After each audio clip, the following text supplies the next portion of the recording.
ಇದು ನಿಮ್ಮ ದೇವಸ್ಥಾನ. ಇಲ್ಲಿ ಬಂದ್ರೆ ಗೌರವದಿಂದ ನಾವು ಗೌರವದಿಂದ ಮಾತಾಡ್ತೀವಿ. ಈ ದೇವಸ್ಥಾನಕ್ಕೆ ನಿಮ್ ಕೃಷ್ಣಪ್ಪ ಅವರು ದುಡ್ಡು ಕೊಟ್ಟಿದ್ದಾರೆ ಕಟ್ಟಕ್ಕೆ. ಈಗ ಅದಕ್ಕೂ ಮುಂದೆ ನೀವು ಅವಮಾನ ಮಾಡ್ತೀವಿ, ಮಾಡಲ್ಲ. ಆದ್ರಿಂದ ಕೃಷ್ಣಪ್ಪ ಅವ್ರಿಗೆ ಎಷ್ಟು ವರ್ಷದಿಂದ ಗೊತ್ತು, MLA ಇಂದ ಗೊತ್ತಿರ್ಬೋದು. ಪ್ರಿಯಾ ಕೃಷ್ಣ ಎಷ್ಟು ದಿವಸದಿಂದ ಗೊತ್ತು, ನಾನು 50 ವರ್ಷದಿಂದ ಗೊತ್ತು ಕೃಷ್ಣಪ್ಪ. ಅವ್ರು ಏನ್ ಕೊಡುಗೆ ಅನ್ನೋದು ನನಗೂ ಸಹ ಗೊತ್ತಿದೆ, ಕಾಂಗ್ರೆಸ್ ಪಕ್ಷಕ್ಕೆ ಏನ್ ಕೊಟ್ಟಿದ್ದಾರೆ ಅಂತ ಹೇಳಿ. ಅದನ್ನ ಸಾವಿರಾರು ಹೇಳಿದ್ದಾರೆ ಕೇಳಿ. ಅದು ಬಿಟ್ಬಿಟ್ಟು ಸುಮ್ಮನೆ ಕೂಗಾಡ್ಕೊಂಡ್ರೆ ಏನೂ ಆಗೋದಿಲ್ಲ. ಸಾವಧಾನ ಬಂದಿದ್ದೀರಿ, ನಿಮ್ ಪಕ್ಷದ ಕಚೇರಿ ಆರಾಮಾಗಿ ಕೂತ್ಕೊಳ್ಳಿ. ನೀವೆಲ್ಲ ಮಾತು ನಾನು ಕೇಳ್ತೀನಿ.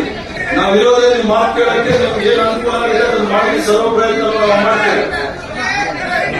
ಕೃಷ್ಣಪ್ಪ ಅವರಾಗಲಿ ಬ್ರೇಕ್ ಕೃಷ್ಣ ಆಗಲಿ ನನಗೇನು ಹೊಸದಲ್ಲ.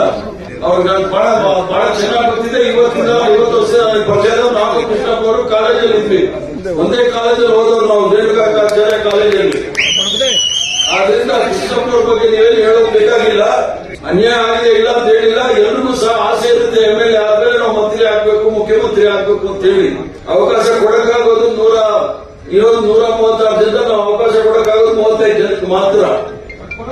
ಕೆಲವರಿಗೆ 9 ಜನಕ್ಕೆ ನಾವು ಮೊದಲನೇ ಕಂತಲ್ಲಿ ಇದ್ದವ್ರಿಗೆಲ್ಲ ಕೊಟ್ವಿ. 2ನೇ ಕಂತಲ್ಲಿ ಹೊಸರು ತೆಗೆದು ಸರ್ವ ಪ್ರಯತ್ನವನ್ನು ಸಹ ಮಾಡಿದ್ವಿ.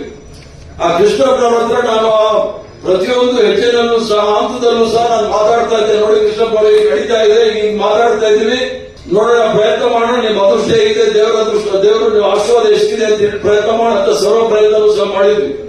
ರಾಹುಲ್ ಗಾಂಧಿ ಅವರಿಗೆ ವೈಯಕ್ತಿಕವಾಗಿ ಪ್ರಿಯಾ ಕೃಷ್ಣನ್ ಬಗ್ಗೆ ಬಹಳ ಅಪಾರವಾದ ಪ್ರೇಮ ಇದೆ. ನಾವು ಸಣ್ಣ ಹುಡುಗ ಮುಂದೆ ಬರಲಿ ಅಂತ ಅವ್ರಿಗೂ ಆಸೆ ಇದೆ.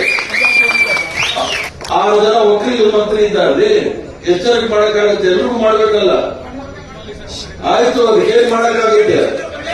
ಆದ್ರಿಂದ ನೀವು ಅದು ಡಿಬೇಟ್ ಮಾಡೋದಿದ್ರೆ ನಾನೇನು ಮಾಡಕ್ಕಾಗೋದಿಲ್ಲ. ಆದ್ರೆ ನೀವು ನಾನು ಹೇಳಿದ್ದೀನಿ, ಅನ್ಯಾಯ ಆಗಿದೆ, ನಾನು ಇಲ್ಲ ಅಂತ ಹೇಳೋದಿಲ್ಲ. ಅವ್ರಿಗೆ ಅವಕಾಶ ಕೊಡಬೇಕಾಗಿತ್ತು. ಆಗಲಿಲ್ಲ, ಬೇರೆ ಏನಾದ್ರೂ ನಾವು ಮಾಡಕ್ ತಯಾರಿದ್ದೀವಿ. ಅವ್ರಿಗೆ ತೊಂದರೆ ಇಲ್ಲ. ನಾವು ಸೀಸಾಗ ಕೃಷ್ಣಪ್ಪ ಅವರಾಗಲಿ ಪ್ರಿಯಾ ಕೃಷ್ಣ ಅವರಾಗಲಿ ಸೀಸಾಗ ನಾವು ಬಿಟ್ಕೊಡೋದಿಲ್ಲ. ಕಡೆವರೆಗೂ ಸಹ ನಾನು ಪ್ರಯತ್ನ ಮಾಡ್ತೀವಿ, ಅವ್ರಿಗೆ ಏನಾದ್ರು ಒಳ್ಳೇದಾಗಬೇಕು ಅಂತ ಹೇಳಿ. ಅದ್ರ ಜೊತೆಗೆ ನೀವೆಲ್ಲ ಇಷ್ಟೊಂದು ರಾಜೀನಾಮೆ ಪತ್ರ ತಂದು ಕೊಟ್ಟಿದ್ದೀರಿ, ಅದನ್ನೆಲ್ಲ ನೀವು ವಾಪಸ್ ಇಟ್ಕೊಳ್ಳಿ. ಬೇಡ ಅಂದ್ರೆ ಕೃಷ್ಣಪ್ಪ ಏನು ಮಾಡಬೇಕು ಅಂತ ಮಾಡೋದು ಬೇಕಾಗಿಲ್ಲ ಅಂತ ಅರ್ಥ ಆಗುತ್ತೆ.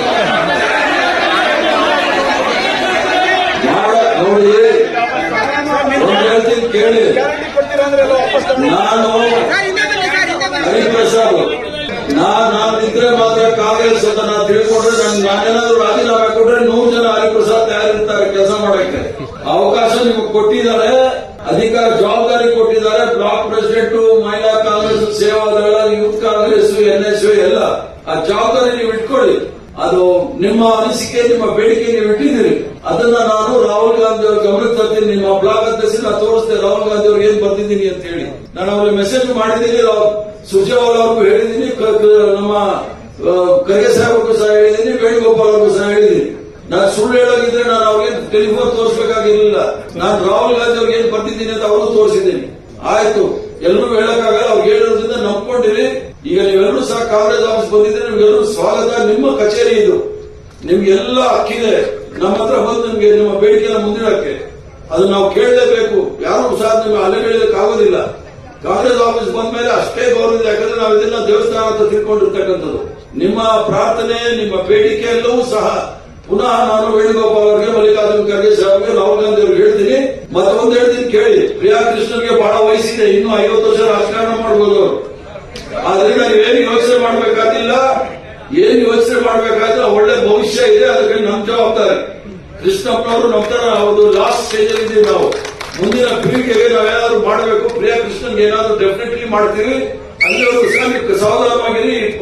ಈ ರಾಜೀನಾಮೆ ಪತ್ರಿಕೆಗಳೆಲ್ಲ ನೀವು ಇಟ್ಕೊಳ್ಳಿ. ನಾನು ಮಾಡಲಿಲ್ಲ ಅಂದ್ರೆ ಅವ್ರು ಬಂದು ನನಗೆ ಕೊಡಿ, ನಾನು ತಗೋತೀನಿ.